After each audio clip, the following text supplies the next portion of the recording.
Halo guys, kembali lagi sama Mbak Sri. Kali ini Mbak Sri mau cerita tentang tetangga Mbak Sri yang kasihan banget. Tapi jangan lupa like dan subscribe-nya dulu ya guys. Langsung simak saja ceritanya. Udara sore di teras rumah kontrakan mereka di pinggiran Jakarta terasa hangat, membawa aroma petrikor samar dari hujan yang baru reda. Lia mengusap lembut punggung Ardi yang sedang menyesap kopi hitamnya, matanya menerawang jauh ke hamparan langit jingga.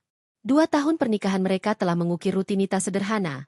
Ardi bekerja di sebuah bengkel las kecil, sementara Lia membantu ibunya berjualan nasi uduk di pasar pagi. Penghasilan mereka cukup, namun tak lebih dari sekadar memenuhi kebutuhan dasar. Impian untuk memiliki rumah sendiri, motor baru, atau bahkan sekadar liburan ke Bali, masih terasa bagai fata morgana. Sayang, aku sudah putuskan. Suara Ardi memecah keheningan, mengagetkan Lia yang sedang memikirkan menu makan malam. Ardi menoleh, tatapannya tegas namun tersirat keraguan. Aku akan ke Korea. Seketika, denyut jantung Lia terasa berhenti. Korea Selatan. Negeri yang hanya ia lihat di drama televisi, tempat para idola berwajah tampan dan kehidupan serba modern.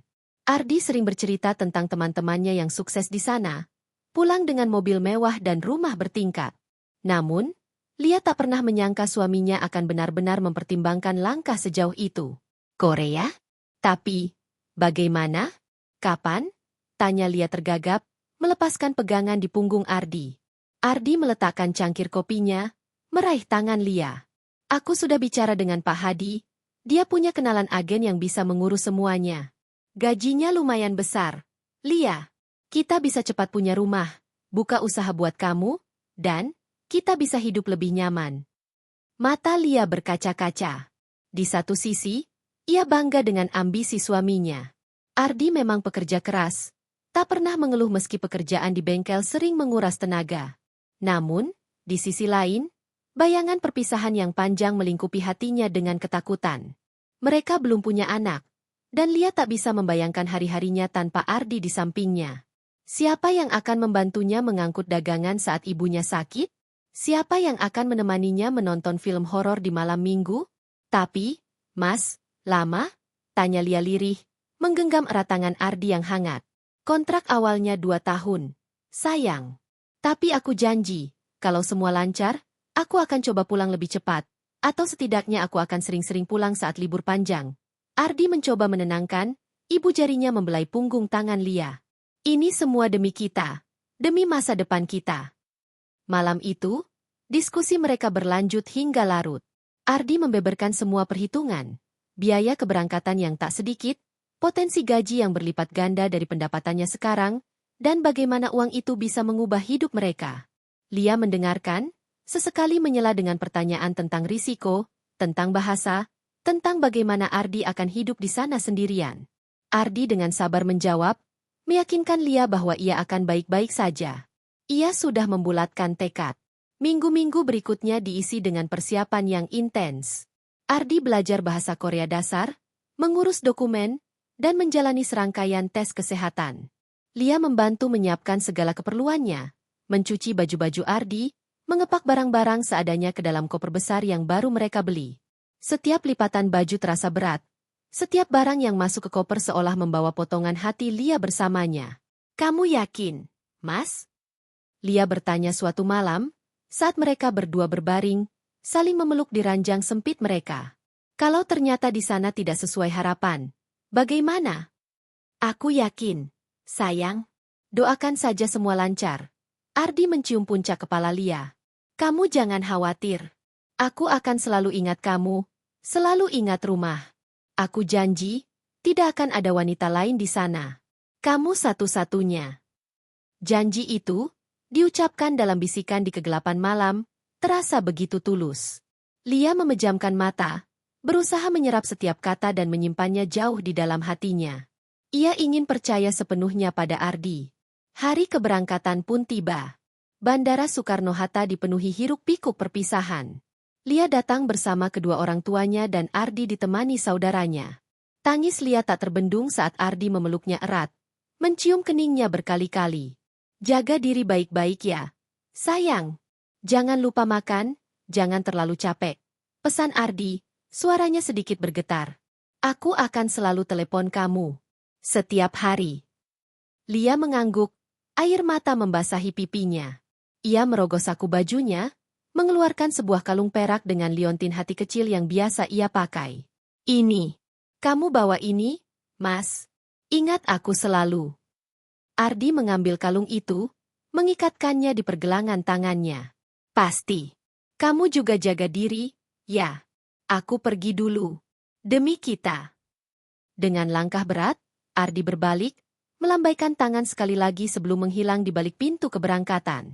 Lia berdiri di sana, mematung, menatap kosong ke arah pintu itu, hingga punggung suaminya tak terlihat lagi. Sekeping jiwanya terasa ikut terbang bersama pesawat yang akan membawa Ardi jauh melintasi samudra. Janji-janji yang diucapkan, kalung yang melingkar di pergelangan tangan Ardi, dan keyakinan akan masa depan yang lebih baik, adalah satu-satunya pegangan Lia untuk menghadapi hari-hari panjang di depan. Minggu-minggu pertama setelah keberangkatan Ardi terasa seperti berjalan dengan kecepatan yang berbeda bagi Lia. Siang hari di pasar, Lia sibuk membantu ibunya, berusaha mengalihkan pikiran dari rasa sepi yang mendalam. Malam hari, ia akan merapikan rumah, memasak makanan kesukaan Ardi, seolah suaminya akan pulang kapan saja. Namun, yang paling ia tunggu-tunggu adalah dering ponselnya. Sesuai janjinya, Ardi menelepon setiap malam di awal-awal keberangkatannya. Suaranya terdengar antusias, menceritakan pengalaman barunya di Korea.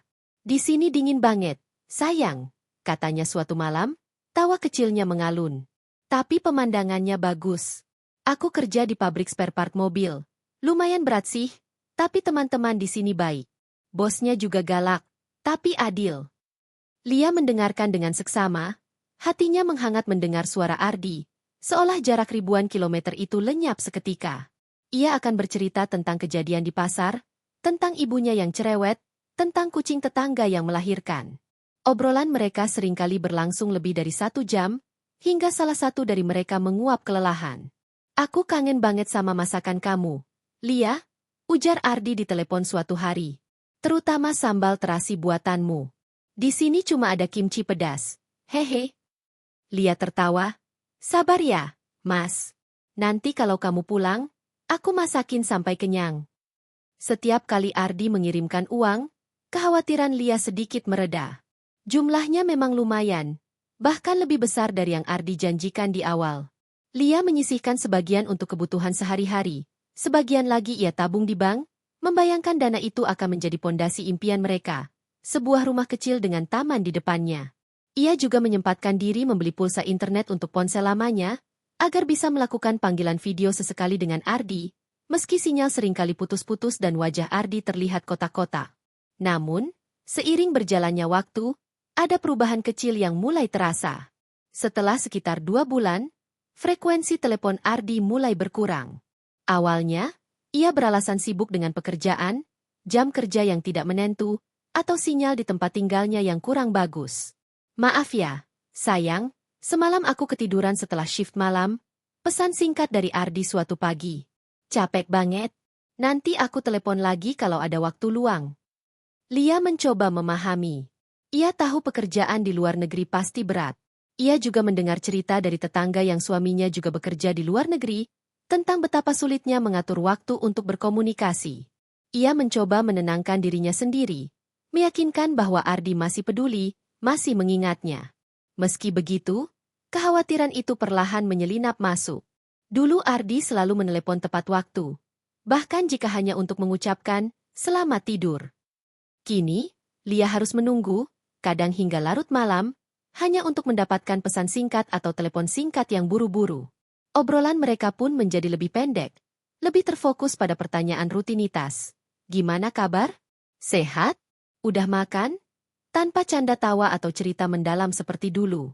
Kamu baik-baik saja kan di sana, Mas? Tanya Lia suatu malam, saat Ardi menelepon setelah beberapa hari tidak ada kabar. Nada suaranya sedikit cemas. Iya, baik-baik aja, sayang. Kenapa? Kamu khawatir ya? Ardi menjawab, suaranya terdengar agak lelah. Aku cuma lagi sibuk banget sama kerjaan, ada proyek baru. Lia menghela napas. Tidak apa-apa, Mas. Aku cuma kangen. Rasanya sepi sekali di rumah tanpamu. Sabar ya, sayang. Sebentar lagi juga aku pulang. Ardi mencoba menghibur. Nanti aku belikan oleh-oleh banyak. Ucapan Ardi itu sedikit menenangkan Lia. Ia berpegangan pada janji-janji itu, pada harapan akan kepulangan Ardi, pada masa depan yang lebih cerah yang mereka impikan bersama. Setiap lembar uang yang Ardi kirimkan menjadi bukti nyata bahwa Ardi masih ada, masih bertanggung jawab, dan masih mengingatnya. Meski kerinduan terasa menyayat dan kekhawatiran itu kadang muncul secara tiba-tiba, Lia selalu berusaha memadamkannya. Ia percaya pada Ardi, pada cinta mereka, dan pada janji setia yang terucap di ambang keberangkatan itu. Ia tidak tahu bahwa kepercayaan itu perlahan-lahan sedang diuji, jauh dari pandangannya, di negeri orang. 6 bulan telah berlalu sejak Ardi berangkat ke Korea. Ritme komunikasi mereka kini berubah drastis. Dulu, telepon adalah ritual malam yang tak terlewatkan. Kini, Lia harus menanti dengan cemas, kadang hingga 2 atau 3 hari, hanya untuk menerima pesan singkat yang terkesan buru-buru atau sambungan telepon singkat yang cepat terputus. Alasan Ardi selalu sama, sibuk lembur, sinyal jelek, atau sedang istirahat, takut mengganggu teman sekamar. Lia mengangguk-angguk sendiri di depan ponselnya, mencoba meyakinkan hatinya yang semakin resah. Ia mencoba menelepon balik, namun seringkali tak ada jawaban. Nomor Ardi kadang sulit dihubungi, atau hanya berdering kosong tanpa nada sambung. Mungkin dia benar-benar sibuk, Bu. Lia mencoba menjelaskan kepada ibunya yang mulai khawatir. Katanya di sana kerja keras sekali, Bu. Untuk bisa dapat uang banyak memang harus begitu. Ibunya hanya menghela napas, menatap Lia dengan sorot mata penuh kasihan. Tapi, Lia, setidaknya kirim pesan, kan bisa? Kamu jangan terlalu percaya begitu saja. Orang di rantau itu banyak godaannya. Kata-kata ibunya terasa seperti cambuk. Lia tahu itu, ia juga mendengar cerita dari tetangga-tetangga. Banyak suami yang bekerja di luar negeri, pulang dengan membawa kabar buruk, atau bahkan tidak pulang sama sekali. Namun, ia tidak ingin membayangkan Ardi seperti itu. Ardinya tidak mungkin. Ardinya sudah berjanji. Kekhawatiran Lia semakin menjadi-jadi ketika Ardi mulai jarang mengirimkan uang. Sebulan, 2 bulan, tidak ada kiriman sama sekali. Ketika Lia bertanya, Ardi beralasan uangnya dipakai untuk mengurus perpanjangan visa, atau membantu teman yang sedang kesusahan. Nanti kalau sudah cair, aku langsung kirim banyak, sayang, janji Ardi di telepon yang semakin langka. Kamu jangan khawatir soal uang. Aku pasti kirim. Lia percaya. Ia hidup dari tabungan dan hasil penjualan nasi uduk, yang untungnya masih cukup untuk makan sehari-hari. Namun, rencana mereka untuk membeli rumah, yang dulu terasa begitu dekat, kini terasa semakin jauh. Tabungan yang ia kumpulkan perlahan menipis. Desas-desus mulai beredar di lingkungan rumah. Ibu-ibu di pasar mulai berbisik-bisik saat Lia lewat. Kasihan Lia itu. Suaminya sudah jarang menghubungi ya. Jangan-jangan sudah menikah lagi di sana? Pasti ada apa-apa. Masa sih tidak ada kabar sama sekali? Lia mencoba menulikan telinganya, berpura-pura tidak mendengar. Ia ingin marah, membela Ardi, tetapi ia tidak punya bukti untuk membantah. Bahkan, ia sendiri mulai dihantui pertanyaan-pertanyaan yang sama di kepalanya. Setiap malam, Lia tidur dengan ponsel di genggaman, berharap ada telepon atau setidaknya pesan dari Ardi. Namun, yang ada hanyalah keheningan. Ponselnya tetap hening, seperti hati Lia yang semakin sunyi. Firasat buruk mulai menghantuinya. Mimpi-mimpi aneh datang, Ardi yang berjalan menjauhinya di jalanan bersalju, Ardi yang tersenyum pada wanita lain, atau Ardi yang menatapnya dengan tatapan asing, seolah tak mengenalnya lagi. Lia akan terbangun dengan napas terengah-engah, keringat dingin membasahi dahinya. Ia mencoba mencari informasi dari teman-teman Ardi, dari agen yang memberangkatkan Ardi. Namun, semua jawaban hampa. Ardi baik-baik saja. Mbak, dia memang sibuk, kata teman Ardi yang ia hubungi. Agen pun hanya memberikan jawaban standar. TKI memang kadang sulit dihubungi, Mbak. Apalagi kalau sudah sibuk kerja. Tidak ada yang bisa memberinya kepastian. Tidak ada yang bisa meredakan badai kecemasan di dalam dirinya. Kalung liontin hati yang dulu ia berikan pada Ardi kini terasa seperti batu pemberat di leher Lia.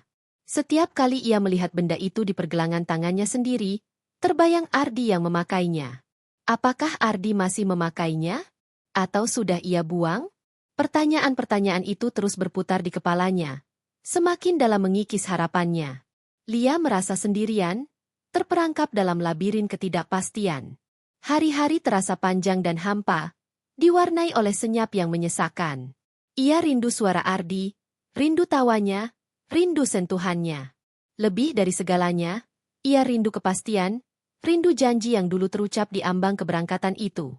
Pagi itu, seperti biasa, Lia membantu ibunya menata dagangan di lapak nasi uduk. Pikirannya melayang-layang, membayangkan Ardi. Sudah hampir 3 minggu Ardi tidak ada kabar sama sekali. Tidak ada telepon, tidak ada pesan. Ia sudah mencoba semua cara untuk menghubunginya. Bahkan mengirim pesan kepada teman-teman Ardi di Korea, namun hasilnya nihil. Saat ia sedang sibuk melayani pembeli, ponsel Lia bergetar di saku celemeknya. Nama yang tertera di layar bukan Ardi, melainkan nomor tak dikenal. Lia ragu-ragu mengangkatnya. Halo? Suara Lia sedikit cemas. Suara seorang wanita yang terdengar asing menyahut di seberang telepon, dengan aksen Jawa yang kental. Mbak Lia, ya? Ini saya, Warsih, tetangga Busri di Wonogiri. Maaf Mbak, saya cuma mau kasih tahu. Suaranya terdengar ragu, seperti ada sesuatu yang berat ingin ia sampaikan. Jantung Lia berdegup kencang. Busri adalah bibi Ardi, yang tinggal di kampung halaman mereka di Wonogiri. Ada apa, Bu Warsih? Ada kabar apa dari Ardi? Lia menahan napas. Begini, Mbak, Ardi itu, dia sudah menikah lagi. Mbak, kata Bu Warsih akhirnya. Suaranya pelan dan penuh prihatin. Barusan tadi malam dia datang ke rumah Busri, bawa istrinya. Orangnya sini juga. Sama-sama dari Wonogiri, tapi dia kerja di Korea juga. Namanya, siapa ya? Pokoknya sudah menikah di sana. Mbak, mereka lagi di sini, katanya mau ngurus surat-surat. Dunia Lia seketika runtuh. Ponsel di tangannya terasa berat, dan ia hampir menjatuhkannya. Suara-suara di pasar, tawa pembeli, dentingan sendok, semuanya mendadak senyap, tergantikan oleh dengung kosong di telinganya. Ardi? Menikah lagi? Bagaimana bisa? Janji-janji itu? Kalung itu? Tidak mungkin. Ibu pasti salah dengar. Lia berseru, suaranya bergetar hebat. Ibu Warsih mencoba menjelaskan lagi. Suaranya penuh simpati, tetapi Lia tidak bisa mendengar apa-apa lagi. Air mata tiba-tiba mengalir deras di pipinya, tak terbendung. Ibunya yang melihat Lia tiba-tiba menangis dan terguncang, segera menghampiri. Lia, ada apa? Kenapa kamu menangis? Lia tidak bisa menjawab. Ia hanya menggelengkan kepala, tangannya gemetar. Tanpa sadar ia menekan ikon galeri di ponselnya. Beberapa detik kemudian, sebuah gambar muncul. Gambar yang dikirimkan oleh Bu Warsih melalui WhatsApp, sesaat setelah ia menelepon. Sebuah foto. Di sana, Ardi berdiri di samping seorang wanita yang tidak ia kenal. Wajahnya tersenyum lebar, memeluk pinggang wanita itu. Keduanya mengenakan pakaian adat Jawa, seolah sedang melakukan upacara pernikahan. Dan di pergelangan tangan Ardi, Lia melihatnya dengan jelas, kalung perak dengan liontin hati kecil yang ia berikan sebelum keberangkatan Ardi. Kalung itu masih ada di sana, menjadi saksi bisu pengkhianatan yang paling menyakitkan. Ardi, menikah lagi, Bu?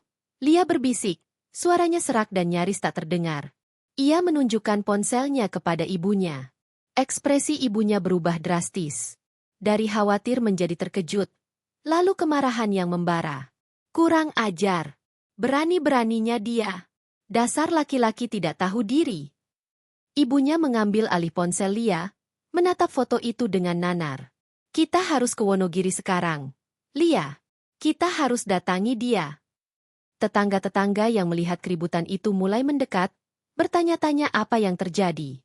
Lia hanya bisa berdiri membeku, air mata terus mengalir.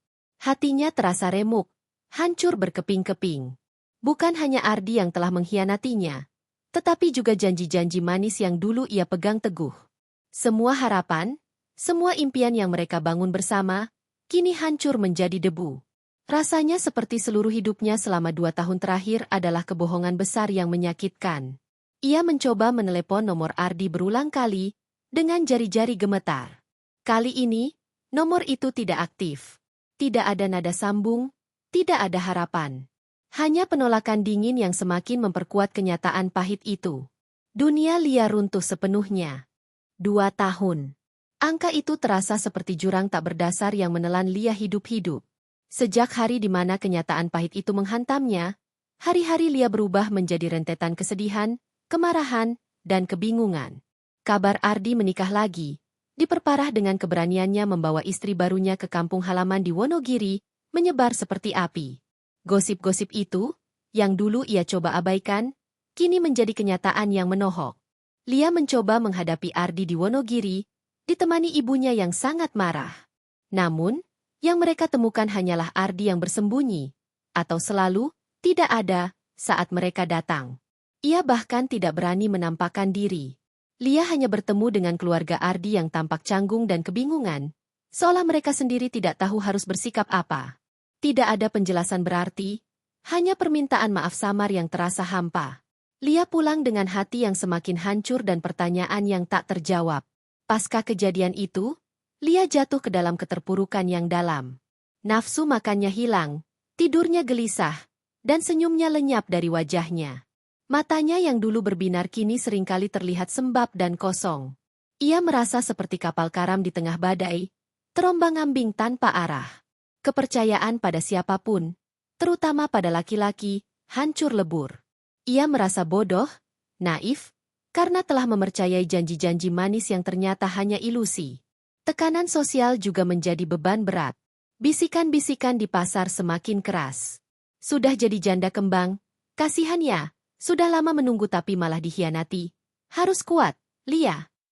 Ucapan simpati itu, meski bermaksud baik, seringkali terasa seperti belati yang menusuk luka lamanya. Lia merasa seperti tontonan, objek kasihan yang tak berdaya. Ia mulai menarik diri, menghindari keramaian, dan lebih sering menghabiskan waktu di rumah. Masalah finansial menjadi beban tambahan.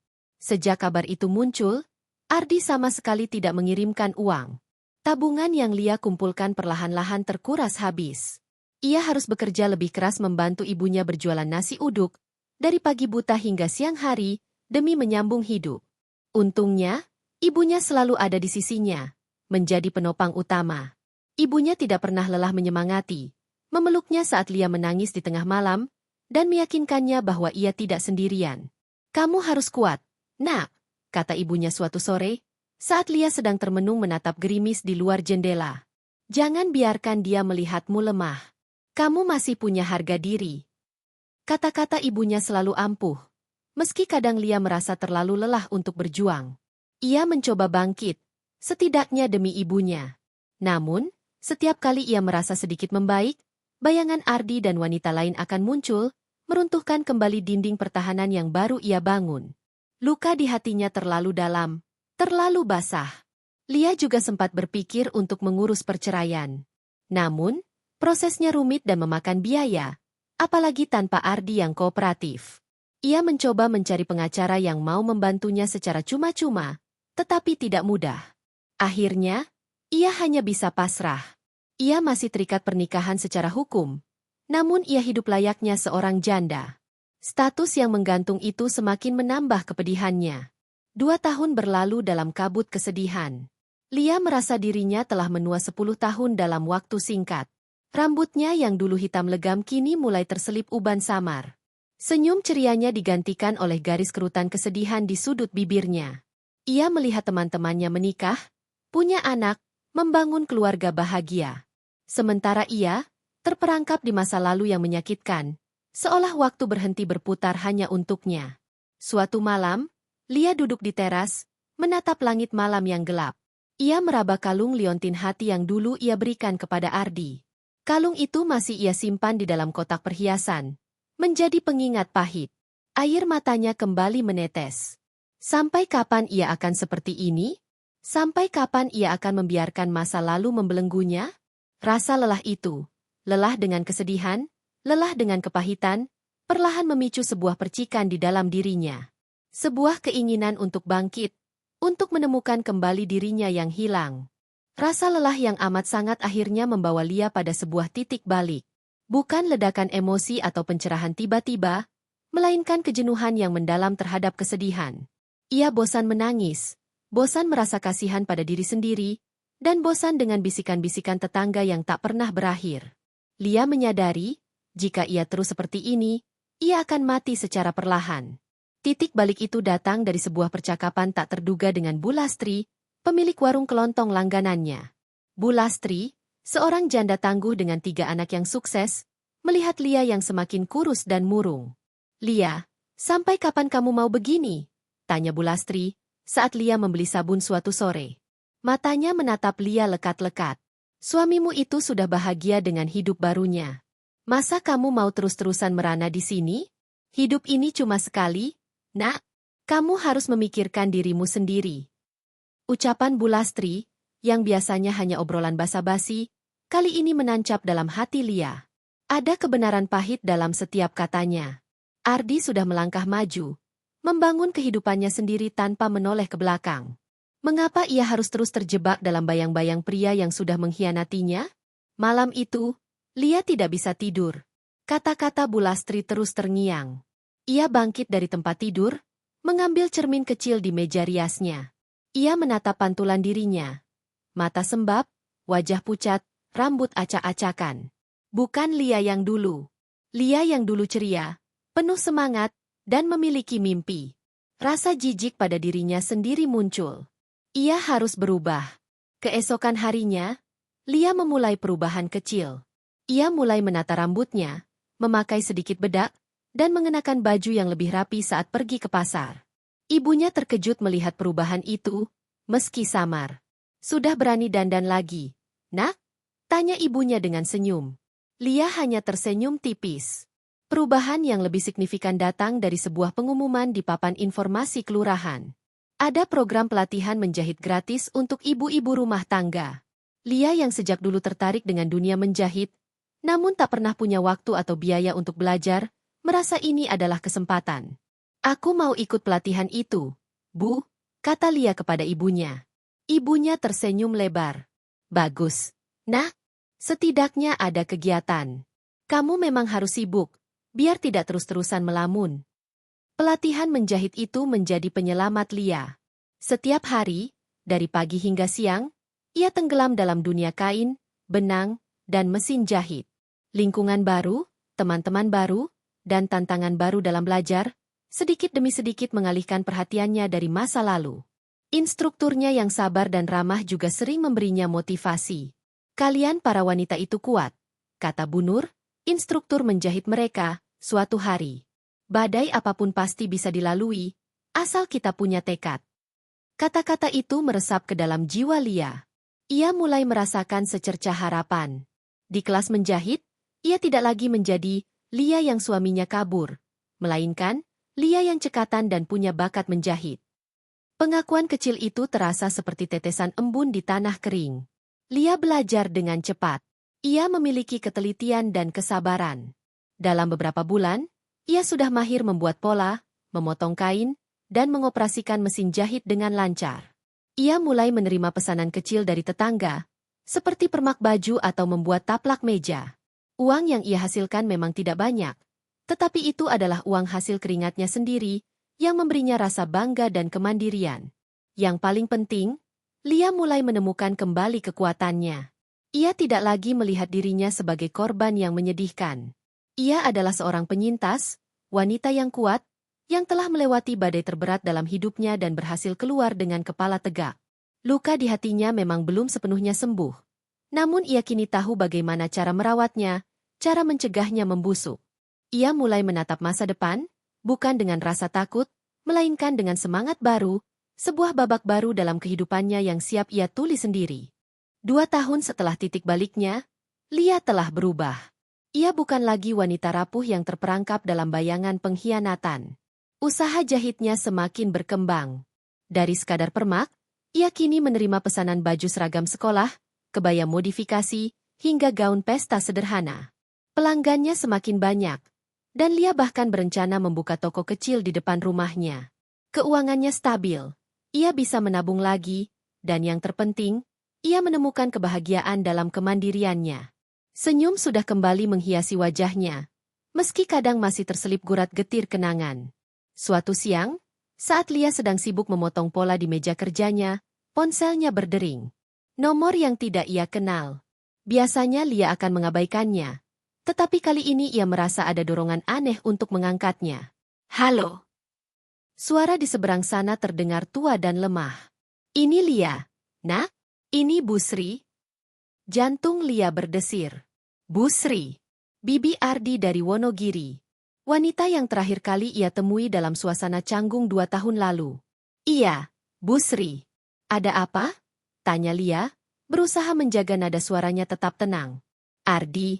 Nak, Ardi pulang? Suara Bu Sri terputus-putus. Dia sakit. Parah. Dunia Lia seolah berhenti berputar. Ardi? Pulang? Sakit? Rentetan pertanyaan menyerbu benaknya. Namun bibirnya keluh untuk bersuara. Sakit apa, Bu? Tanya Lia akhirnya. Suaranya sedikit gemetar. Bu Sri menceritakan dengan suara bergetar bahwa Ardi pulang secara mendadak dari Korea 2 minggu lalu. Ia pulang sendirian, tanpa istrinya. Menurut Bu Sri, Ardi dipecat dari pekerjaannya karena sering sakit-sakitan, dan kondisinya semakin memburuk. Ia kini terbaring lemah di rumah Bu Sri, dengan demam tinggi dan batuk parah yang tak kunjung sembuh.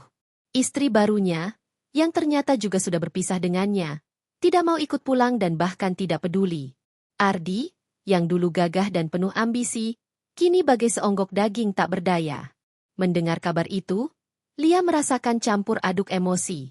Ada sedikit rasa terkejut, sedikit iba, namun yang paling dominan adalah sebuah kepuasan pahit. Bukan kepuasan karena Ardi menderita, melainkan kepuasan bahwa karma itu nyata. Pengkhianatan yang ia alami kini seolah kembali menimpa pelakunya. Jadi, bagaimana, Nak Lia? Apa kamu mau menjenguknya? Tanya Bu Sri ragu-ragu di ujung telepon. Dia sering memanggil-manggil namamu. Lia terdiam lama. Menjenguk Ardi? Pria yang telah menghancurkan hatinya? Pria yang meninggalkannya tanpa kabar dan menikah lagi? Logikanya berteriak tidak. Tetapi ada secuil rasa manusiawi yang muncul. Ia pernah sangat mencintai Ardi. Ada kenangan-kenangan manis yang sempat mereka ukir bersama, sebelum semuanya hancur. Ia menutup mata, mencoba memproses informasi ini. Ardi yang kini lemah, terbuang oleh istri barunya, dan kembali sendirian, adalah gambaran yang sangat berbeda dari Ardi yang dulu ia kenal. Ia akhirnya berkata, nanti saya pikirkan dulu ya, Bu Sri. Terima kasih sudah memberitahu. Setelah telepon ditutup, Lia meletakkan ponselnya di meja, tatapannya kosong. Sebuah pertarungan batin yang hebat terjadi dalam dirinya. Ia sudah berhasil melupakan Ardi, membangun kembali hidupnya. Mengapa sekarang Ardi muncul lagi, membawa bayangan masa lalu yang menyakitkan? Apakah ini jebakan? Ataukah ini memang takdir yang harus ia hadapi untuk benar-benar menutup bab ini? Lia menyadari, untuk bisa melangkah maju tanpa beban sama sekali, ia mungkin harus menghadapi jejak masa lalu ini, sekali untuk selamanya. Beberapa hari setelah telepon dari Bu Sri, Lia masih dihantui kabar kepulangan Ardi. Tidurnya tidak nyenyak. Pikirannya terus-menerus berputar pada Ardi yang sakit. Meskipun ia mencoba meyakinkan diri bahwa Ardi tidak pantas mendapatkan belas kasihannya, ada bagian kecil dari hatinya yang masih mengingat Ardi sebagai suaminya, sebagai pria yang pernah ia cintai sepenuh hati. Ibunya, yang Lia ceritakan kabar itu, bereaksi dengan keras. Jangan kamu datangi dia. Dia tidak pantas mendapatkan perhatianmu setelah apa yang dia lakukan padamu. Ibunya sangat marah. Khawatir Lia akan kembali terluka. Lia mengerti kekhawatiran ibunya. Ia juga khawatir. Namun, ia merasa ada sesuatu yang belum selesai. Ada penutupan yang belum terjadi. Ia tidak ingin Ardi, dalam keadaan apapun, kembali menghantui pikirannya di kemudian hari. Ini adalah kesempatan, mungkin satu-satunya, untuk benar-benar mengakhiri babak itu. Dengan perasaan campur aduk, Lia akhirnya memutuskan untuk pergi ke Wonogiri. Ia tidak memberitahu ibunya, hanya beralasan ada urusan bisnis jahitan. Ia pergi sendiri, menaiki bus malam, dengan hati yang berdebar tak karuan. Setiap kilometer perjalanan terasa seperti menjauhkan dirinya dari kehidupan barunya, dan mendekatkannya pada luka lama. Ketika Lia tiba di Wonogiri keesokan paginya, Ia langsung menuju rumah Busri. Suasana di sana sunyi, berbeda dengan keramaian yang pernah ia rasakan saat dulu berkunjung bersama Ardi. Busri menyambutnya dengan wajah penuh kelegaan dan kesedihan. "Nak Lia, kamu benar-benar datang," kata Busri, memeluk Lia erat. "Ardi, dia ada di dalam." Lia melangkah masuk, napasnya tertahan. Rumah itu terasa asing, namun sekaligus menyimpan banyak kenangan. Ia melangkah perlahan menuju kamar yang ditunjuk Busri. Pintu kamar itu sedikit terbuka. Lia mengintip. Di ranjang sederhana, terbaring seorang pria yang nyaris tak bisa ia kenali. Wajahnya pucat pasi, tubuhnya kurus kering, dan napasnya terdengar berat. Mata cekungnya menatap kosong ke langit-langit. Ini Ardi? Pria yang dulu gagah, penuh tawa, dan bersemangat? Lia nyaris tidak percaya. Ia melangkah masuk, jantungnya berdebar kencang. Suara langkahnya tampaknya membangunkan Ardi. Mata Ardi bergerak lambat, menangkap sosok Lia yang berdiri di ambang pintu. Sebuah ekspresi terkejut, disusul rasa malu dan penyesalan yang mendalam, melintas di wajahnya yang tirus. Lia? Suara Ardi serak, hampir tidak terdengar. Lia berdiri di sana, beberapa langkah dari ranjang, menatapnya tanpa ekspresi. Ia merasakan kemarahan yang membuncah. Tetapi melihat kondisi Ardi yang begitu rapuh, kemarahan itu sedikit mereda, digantikan oleh kesedihan yang aneh. "Kamu datang." Ardi mencoba tersenyum, namun malah terbatuk. "Iya," jawab Lia singkat. Ia tidak tahu harus berkata apa. Hening menyelimuti ruangan. Hanya suara napas Ardi yang berat yang terdengar. Ardi mencoba bangkit, tetapi tubuhnya terlalu lemah. "Maafkan aku, Lia," katanya lirih. Air mata menetes di sudut matanya. Aku menyesal." Lia menatapnya. Bertahun-tahun ia memimpikan momen ini. Momen di mana Ardi akan mengakui kesalahannya, meminta maaf. Namun, kini saat itu tiba, ia tidak merasakan kepuasan yang ia bayangkan. Hanya kekosongan. "Menyesal untuk apa, Mas?" tanya Lia, suaranya tenang, datar. "Menyesal karena sudah meninggalkan aku? Menyesal karena menikah lagi? Menyesal karena tidak bisa bahagia dengan pilihanmu?" Ardi terbatuk lagi, air matanya semakin deras. "Semuanya. Lia, aku menyesal sudah menyakitimu. Aku menyesal sudah mengkhianati kepercayaanmu. Aku bodoh. Aku hilaf." Ia mencoba meraih tangan Lia, tetapi Lia tidak bergerak. Lia mengambil kursi dan duduk di samping ranjang. "Apa yang sebenarnya terjadi, Mas?" tanyanya. "Kenapa kamu bisa seperti ini?" Ardi mulai bercerita, dengan suara yang putus-putus dan kadang terhenti oleh batuk. Ia menceritakan bagaimana ia tergoda oleh wanita lain, teman sesama TKI, yang lebih mudah didapatkan dan lebih memahami kehidupannya di rantau. Ia mengakui bahwa ia gelap mata, terlena dengan godaan dan janji-janji manis yang ternyata semu. Istri barunya itu ternyata hanya menginginkan uang Ardi. Dan setelah Ardi jatuh sakit, wanita itu meninggalkannya begitu saja, bahkan mengambil sisa tabungannya. Ardi dipecat karena sering tidak masuk kerja, dan visanya habis. Ia pulang dengan sisa uang seadanya, dan tubuh yang sakit-sakitan. Lia mendengarkan dengan hati yang nyeri. Ada rasa iba, tentu saja. Namun, itu bercampur dengan rasa muak. Ardi telah menukar semua janji mereka, semua harapan mereka, dengan kesenangan sesaat yang kini berbalik menghantamnya. Ia melihat pria di depannya ini bukan lagi Ardi yang ia kenal, melainkan sebuah cerminan dari konsekuensi pilihan-pilihan buruk.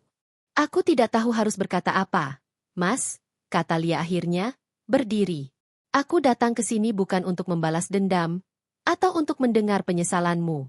Aku datang untuk melihat, dan untuk mengakhiri apa yang seharusnya sudah berakhir sejak lama." Ardi menatapnya dengan putus asa. "Lia, bisakah kamu memaafkanku? Bisakah kita memulai lagi?" Sebuah senyum pahit tersungging di bibir Lia. "Memulai lagi? Setelah semua ini?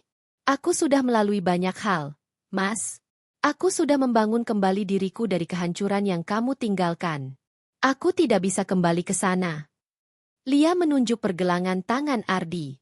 "Kalung itu, aku harap kamu sudah membuangnya." Ardi menunduk. Air mata menetes di bantal. Lia berbalik, melangkah menuju pintu. Ia merasa ada beban berat yang terangkat dari dadanya. Penyesalan Ardi, kondisi Ardi yang memprihatinkan, tidak membuat hatinya melunak. Justru sebaliknya, itu semakin menegaskan bahwa ia telah membuat keputusan yang tepat untuk hidupnya sendiri. Lia telah melihat, dan ia telah mendapatkan penutupan yang ia butuhkan. Ia berbalik dan meninggalkan kamar itu, meninggalkan masa lalu, untuk selamanya. Pulang dari Wonogiri, perasaan Lia bercampur aduk. Ada rasa lega karena akhirnya ia bisa melihat Ardi dan mendapatkan penutupan yang ia butuhkan. Namun, ada juga sisa-sisa kesedihan dan kebingungan. Gambaran Ardi yang kurus kering dan penuh penyesalan terus membayangi pikirannya. Ia tidak lagi membenci Ardi dengan amarah yang membara, melainkan dengan rasa kasihan yang dingin, jauh dari cinta yang pernah ada. Setibanya di rumah, ibunya langsung menghampiri dengan wajah khawatir. "Bagaimana? Kamu jadi ke Wonogiri?" tanyanya, matanya menelisik wajah Lia, mencari tanda-tanda kesedihan yang mungkin kembali. Lia mengangguk perlahan. "Iya, Bu. Aku sudah bertemu Ardi." Ia menceritakan singkat apa yang terjadi, bagaimana kondisi Ardi, dan pengakuannya. Ibunya hanya menggeleng-gelengkan kepala, tangannya mengepal. "Sudah kubilang, dia itu tidak pantas. Sekarang dia kena batunya, kan? Makanya jangan jahat sama istri." Meskipun ibunya bersikap keras, Lia tahu itu adalah cara ibunya melindunginya. Ia tahu ibunya tidak ingin ia kembali terluka. Namun, di dalam hati Lia, sebuah dilema baru muncul. Busri sempat memintanya untuk sesekali menjenguk Ardi, karena Ardi tidak punya siapa-siapa lagi di sana. Keluarga Ardi yang lain juga tidak bisa merawatnya penuh waktu karena kesibukan masing-masing. "Apa aku harus peduli lagi padanya, Bu?" tanya Lia suatu malam, saat mereka sedang makan malam. Ibunya menatapnya tajam. "Peduli? Setelah apa yang dia lakukan padamu? Lia, kamu sudah melewati banyak hal. Kamu sudah bangkit sendirian. Jangan biarkan dia menarikmu kembali ke masa lalu yang suram." Nasihat ibunya sangat jelas. Teman-teman Lia, ketika ia secara tidak sengaja menyinggung soal kepulangan Ardi, juga memberikan reaksi serupa. "Sudah lupakan saja. Lia, kamu sudah bahagia sekarang. Jangan cari masalah lagi." Lia tahu mereka semua benar. Secara logika, Ardi tidak berhak mendapatkan lagi perhatian atau bantuan darinya. Ia telah memilih jalannya sendiri, dan kini ia harus menanggung konsekuensinya. Mengapa Lia harus mengorbankan kedamaian yang sudah susah payah ia bangun? Namun, ada sisi lain dalam diri Lia, sisi kemanusiaan yang sulit ia abaikan. Ia melihat Ardi, bukan lagi sebagai mantan suami yang mengkhianati, melainkan sebagai sesama manusia yang sedang menderita. Bayangan Ardi yang terbaring lemah, sendirian, tanpa siapapun yang peduli, terasa menusuk. Apakah ia harus membiarkan Ardi terpuruk begitu saja? Apakah ia harus membalas kejahatan dengan kejamnya ketidakpedulian? Perdebatan batin ini menguras energi Lia. Ia memikirkan semua rasa sakit yang Ardi sebabkan. Ia memikirkan bagaimana ia harus berjuang mati-matian untuk bertahan hidup, membangun kembali dirinya sendiri dari kehancuran. Apakah pengampunan yang ia berikan akan membuat ia terlihat lemah? Atau justru akan menjadi bukti kekuatannya? Lia teringat kata-kata Bu Nur, instruktur menjahitnya.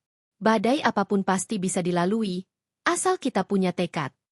Lia sudah membuktikan ketangguhannya. Kini, ia dihadapkan pada badai lain, badai emosi dan moral. Ia tahu bahwa keputusan ini tidak akan mudah, tetapi ia harus membuat pilihan yang akan membawanya pada kedamaian sejati, bukan hanya sekadar pelarian dari masa lalu. Ia harus memutuskan, apakah ia akan membiarkan dendam menguasainya, ataukah ia akan melangkah lebih tinggi, melampaui rasa sakit, dan benar-benar menutup bab Ardi dengan cara yang paling bermartabat. Setelah beberapa hari penuh pertimbangan, Lia akhirnya membuat keputusan. Keputusan itu datang dengan ketenangan, bukan dengan amarah atau kesedihan. Ia menyadari bahwa membiarkan dirinya terus dihantui oleh Ardi, bahkan dengan rasa kasihan, sama saja dengan masih terikat padanya. Ia harus benar-benar bebas. Lia menelepon Busri. "Busri, saya tidak bisa menjenguk Ardi lagi. Saya minta maaf." Busri terdiam sejenak. "Tapi, Nak Lia, kasihan Ardi." "Saya tahu, Bu," potong Lia lembut namun tegas. Tapi saya sudah berjuang keras untuk bangkit dari semua ini. Kalau saya terus terlibat, saya takut saya tidak akan bisa melangkah maju. Saya sudah memaafkan dia, Bu. Saya tidak punya dendam lagi. Tapi itu tidak berarti saya bisa kembali ke kehidupan yang lama. Lia mengambil napas dalam-dalam. Saya harap Ardi bisa mendapatkan pelajaran dari semua ini. Dan saya berdoa dia bisa sembuh dan menemukan jalannya sendiri. Tapi saya harus hidup untuk diri saya sendiri sekarang. Keputusan itu adalah sebuah pembebasan.